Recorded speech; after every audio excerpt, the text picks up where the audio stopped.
Bom, vamos lá, turminha. Retomando a segunda parte da nossa aula de hoje, né, a gente vai dando continuidade aqui no nosso tema de lógica argumentativa. Ok, na última parte, na primeira parte, na parte anterior que a gente trabalhou, a gente falou de proposição simples e proposição composta, ok? Sempre lembrando que no primeiro momento isso pode parecer um pouco confuso, mas é muito simples. E com o tempo, acredito que vocês todos vão perceber como que isso não tem muita confusão. Volto a dizer, sempre as pessoas me procurando, alguns alunos dizendo, professor, eu não entendi. Mais uma vez eu devo repetir. Orientação, ok? Retomem os áudios, escutem os áudios, façam as anotações, olhem as anotações que a gente, do conteúdo que foi passado em sala de aula.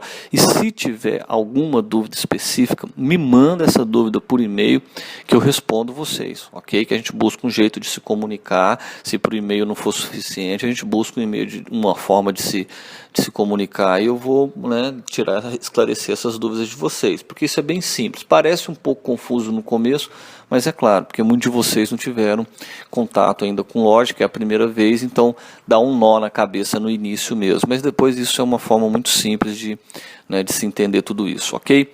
Pois bem, então trabalhando já com a ideia de proposição, que a gente já entende o que é uma proposição, que é toda aquela frase que pode ser declarada verdadeira ou falsa, não pode ser as duas ao mesmo tempo, porque senão a gente está trabalhando com uma contradição, ok?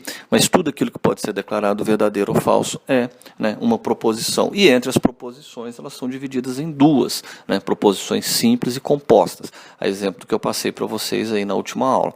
Dei o exemplo para vocês de uma proposição simples, Pedro é estudante, Ana é bailarina, separadas, ou seja, se você tiver, mais uma vez repetindo, Pedro é estudante, isso é uma proposição simples. Tá?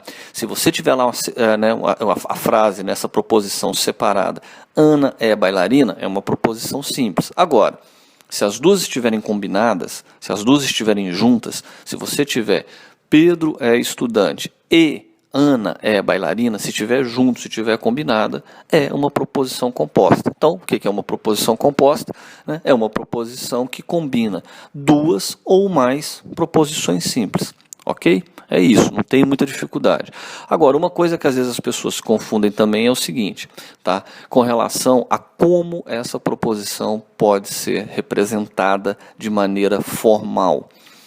Não sei se vocês se lembram, tá, daquela aula que a gente teve. Nós tivemos uma aula, as primeiras aulas de lógica, quando eu usei aquele exemplo para vocês, da cadeira.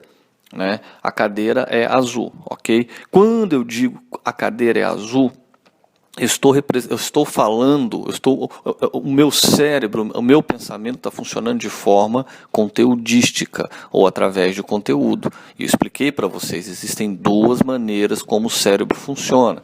Vocês lembram disso? Tá? Uma maneira é a maneira conteudística, ou seja, através de conteúdo, de língua, de linguagem, da maneira como a gente fala, a gente no caso o português, ok? E você tem a maneira formal, que é através de símbolos. E eu usei esse exemplo para vocês. Quando eu falo a cadeira é azul, eu estou falando em português, eu estou usando uma língua para expressar uma determinada realidade.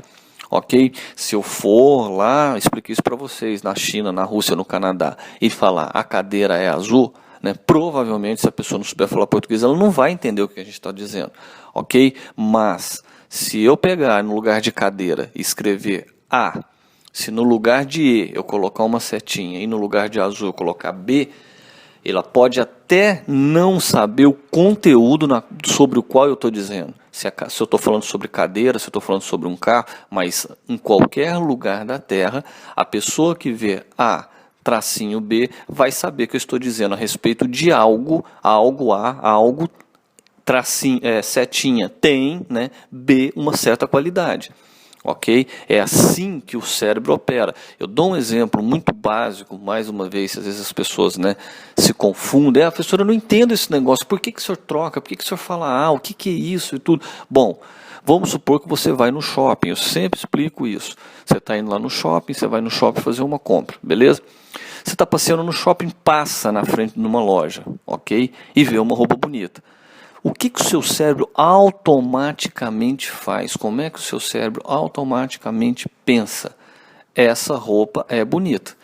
Automaticamente o seu cérebro pensa isso. A gente muitas vezes não percebe isso, mas o seu cérebro automaticamente pensa isso.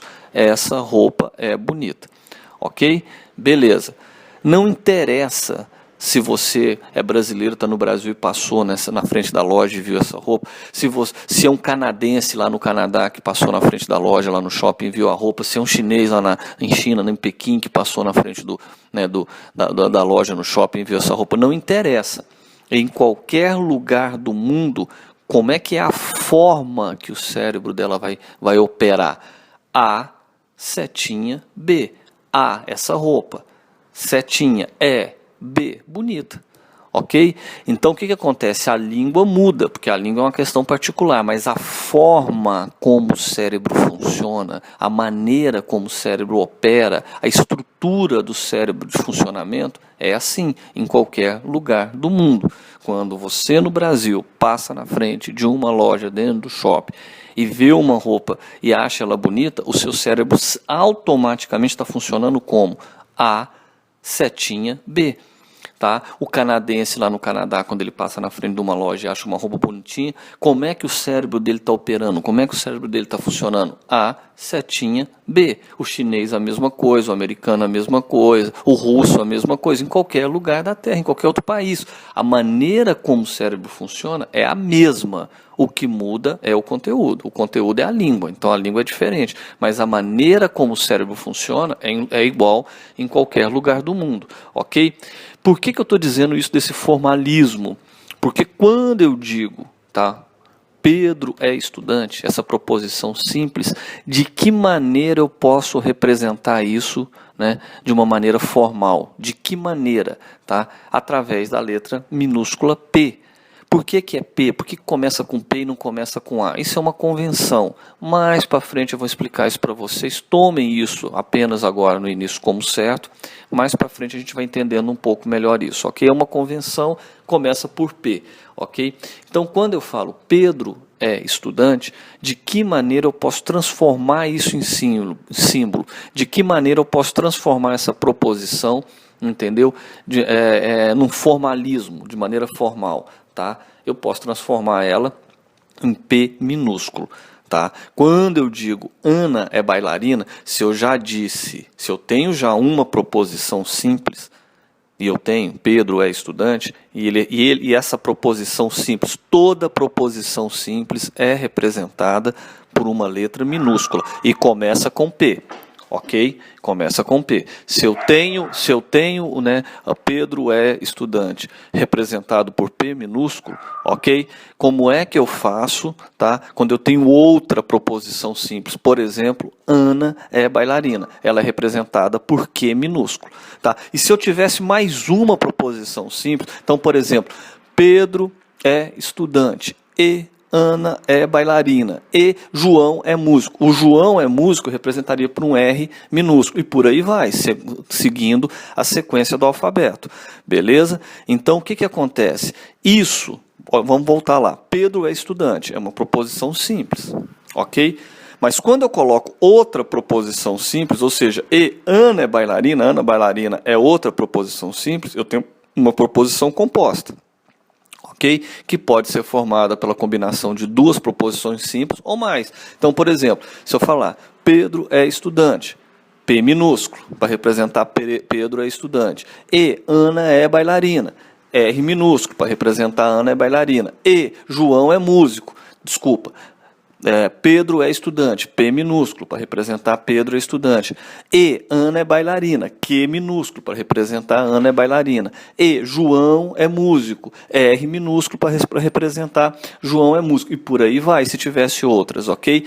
E quando a gente tem uma proposição composta, não interessa ela é formada por duas simples, ou por mais, ou três, igual esse exemplo que eu usei para vocês, como é que eu represento uma proposição composta? Por um P maiúsculo. Ok? As proposições compostas são representadas por letras maiúsculas e as proposições simples por letras minúsculas, começando por P. Ok? Não esquecer desse tipo de coisa, porque as pessoas às vezes se confundem nisso, tá? Começa por P, não começa pelo A, tá? Isso, volto a dizer, mais para frente isso vai ficar mais claro com vocês, e aí a gente vai colocando os pingos nos is em relação a isso, ok? E fechamos essa aula agora. Na próxima aula a gente trabalha um pouquinho mais com um exercício que eu vou passar para vocês, para a gente entender um pouquinho mais essas questões de valores de verdade. Ok? Até a próxima.